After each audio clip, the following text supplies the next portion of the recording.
આપણા જે મહાપુરુષોએ જે રસ્તો કઢાર્યો છે આપણા માટે, એમણે સંઘર્ષ કર્યો છે આપણા માટે, અને ખરેખર સમાજની અંદર ચાલી રહેલા પાખંડો, અંધવિશ્વાસ, જાતિવાદ, સમાનતા, આવા જે બધા પ્રશ્નો છે એ પ્રશ્નો આવ્યા ક્યાંથી અને એના માટે શું કરવું જોઈએ, એ બધું આપણા મહાપુરુષે સંઘર્ષ કર્યો. અને પેલા તો એમણે પોતાના જીવનની અંદર એ જે અનુભવ્યો, એ અનુભવવાથી એમને એવું લાગ્યું કે આવું તો કોઈ દિવસ હોય નહીં કે કોઈ એક માણસ છે એ બીજા માણસ ને હારે અડકે નહીં. આ તો ખોટી વસ્તુ છે. બધા જાતિ શેમાં હોય તો કે કૂતરાની અંદર હોય, બિલાડાની અંદર હોય, ઘોડાની અંદર હોય, એટલે કે પ્રાણીઓની અંદર હોય કે ભાઈ કે કૂતરાના બિલાડા. પણ માણસ ને માણસની વચ્ચે ક્યાંથી જાતિવાદ હોય કે કેવી રીતે એને અલગ પાડી શકાય? કારણ કે દરેક માણસની અંદર એક સરખું જ ખાવાનું પીવાનું કે આખું જીવન છે માણસનું એક સરખું છે. અને દરેક મનુષ્ય જે એક કુદરતી જગ્યાએથી જ જન્મ લે છે. દરેક માણસ, કોઈ મુખમાંથી, કોઈ હાથમાંથી, કોઈ પગમાંથી, એ કોઈ જન્મ લે એવું તો આપણને નવાઈ લાગે કે કોઈ કઈ રીતે જન્મ લે. બ્રહ્માના વિશે જ્યોતિબા ફૂલે કીધું કે બ્રહ્માના મુખમાંથી બ્રાહ્મણો જન્મ્યા, પૂજામાંથી ક્ષત્રિયો જન્મ્યા,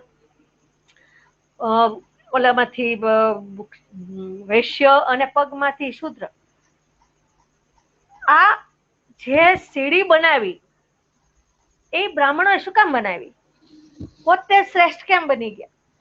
કારણ કે પોતે શ્રેષ્ઠ બન્યા પોતાના માટે જ શિક્ષણ, અને બીજા બધા માટે કોઈને શિક્ષણ જ નહીં. શિક્ષણ એટલા માટે નહીં કે આપણા જે મહાપુરુષોએ જે આપણા માટે જે પુસ્તકો લખ્યા, જે કિતાબો લખી, એ આપણે વાંચીએ અને આપણે જાગૃત ન થઈ જઈએ. બીજું એ કે આ લોકો જે બ્રાહ્મણોએ વેદો લખ્યા છે, પુરાણો લખ્યા છે, એ બધાની અંદર આ શૂદ્રો માટે એટલું ખરાબ બધું લખ્યું છે, એટલા બધા અન્યાયના કાયદાઓ બનાવ્યા છે કે વાત પૂછવામાં. તમે જો એ વાંચો તો તમને ખબર પડે કે આ શું. અરે આપણા મોઢામાં આંગળા નાખી દે કે આવું કોઈ દિવસ બને ખરું? એટલા. અને આપણા જે પૂર્વજો હતા એને બધા સહન કર્યું જ છે. આપણા પૂર્વજોને માણસ તરીકે ગણ્યા જ નથી. માણસ તરીકે ગણ્યા નથી. અને એકદમ શુદ્ર એટલે હાવ પુરુષ જનાવર કરતા પણ ખરાબ. એક પાળેલા કૂતરું હોય કે પાળેલું કોઈ પશુ હોય તો એના ઘરમાં લઈ જઈ, એના રસોડાની અંદર લઈ જઈ, એને ખવડાવશે, પીવડાવશે, બધું તે ખોળામાં બેસાડી. જ્યારે જાનવર છે. અને ખરેખર આપણે માણસ છીએ તો માણસની સાથે તમે ભેદભાવ રાખો અને ઓલા પ્રાણીની સાથે તમે પ્રેમથી વર્તો, એ કઈક અજુગતું નથી લાગતું? મને તો એવું લાગે છે કે આની અંદર બહુ મોટું ષડયંત્ર છે. આવું કરવાથી માત્ર ને માત્ર ફાયદો તો બ્રાહ્મણોને જ છે, બાકી કોઈને નથી. કારણ કે બ્રાહ્મણો પાસે ભણવાનો અધિકાર, ક્ષત્રિયોને રક્ષા કરવાનો અધિકાર, વૈશ્યોને વેપાર કરવાનો અધિકાર, અને શૂદ્રોને માત્ર ને માત્ર આ ત્રણે ત્રણ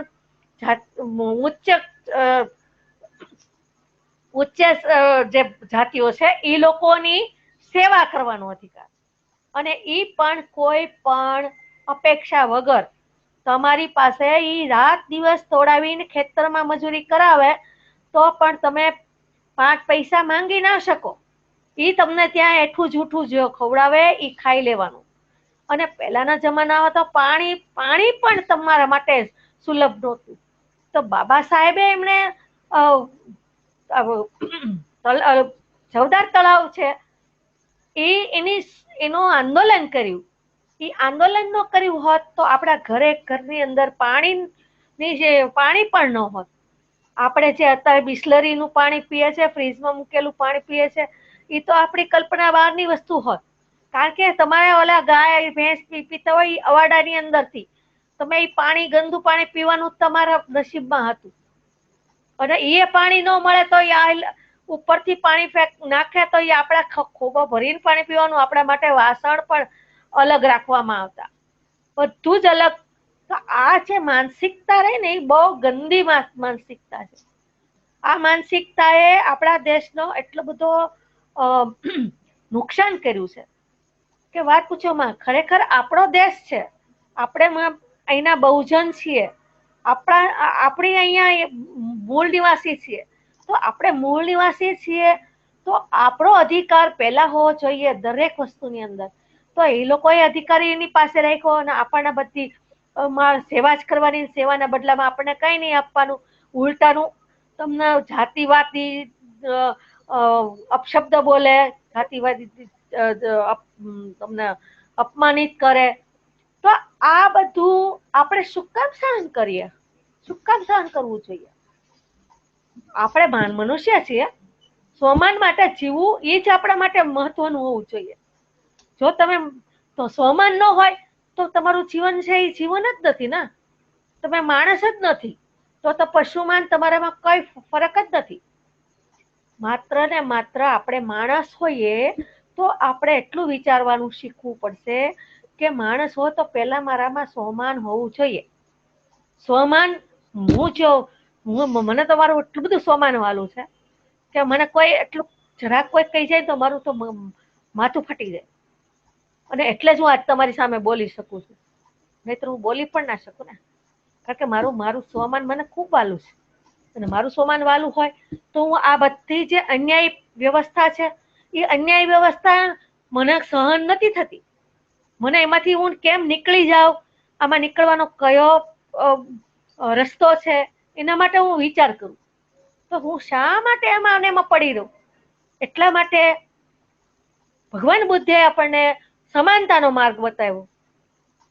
કોઈ પણ આ દુનિયાના કોઈ પણ દેશમાં તમે જાઓ, કોઈ પણ દેશમાં જે ધર્મ હોય, કોઈ પણ ધર્મની અંદર માનવતા ધર્મ કોઈ શીખવો નથી. ભગવાન બુદ્ધે આપણને માનવતાનો ધર્મ આપ્યો. એમાં કોઈ જાતિ નથી અને સ્ત્રી પુરુષ વચ્ચે પણ ભેદભાવ નથી. સ્ત્રી પુરુષ વચ્ચે પણ ભેદભાવ નથી. એને પણ મનુષ્ય સમજ્યા.